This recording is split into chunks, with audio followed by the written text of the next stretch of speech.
Trend Alert com Tessa Peters. E de maneira mais doce, Cupa abre programa com sua devida doses de moda. De caso aqui é moda que nós está encantado com, está na Espanha, não? Kiko te lo que está expressar a temporada aqui, bo panha pode dar seguro e método para chegar mais cerca de expressar o mês, segundo Spring Summer, sua condição. Moda. Tem certo outfit que está gewoon lagabo para tiki mais stretch de autoestima. Timbia bono por ni pone bode deriba kiko exatamente de combinação e tá, que tá assim impacto. Pero bosa cosi. Kubo gusta, como ta sinti ora botin bom vesti de Trash by Ronchi na curva. Spring com pastel tá praticamente sinônimo e o outfit aqui tá mostra bom como para pull it off.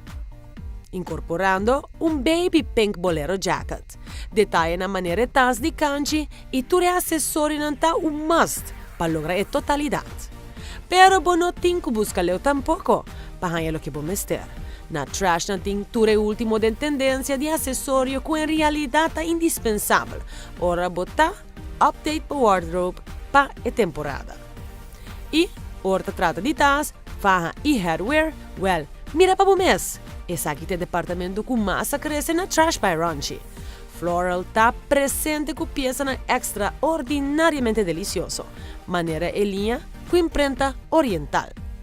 Para outfits fun, Kiko mijo com fun dress. Como fanático grande de vestir, mi mester visa com a shift dress ou a A-line dress, está sem dúvida alguma onde peça de mais feminino e fácil, com ser feminino por invertir em G. Tem outfit para cada ocasião e hasta ora bota vestir jeans, vou por agregar blusa com toque especial. Ou para Kiko não, vai para nice color block shirt dress, com eye-catching piece. Não tem nada mais sexy que mulher misterioso e o sombre aqui é ponto de salida. Pero Kiko tem sombre sem bonita vestir.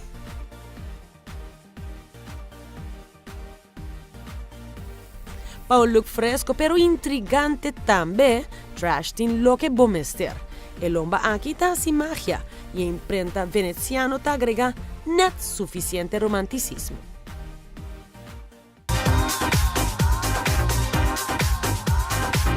Trend Alert com Tessa Peters.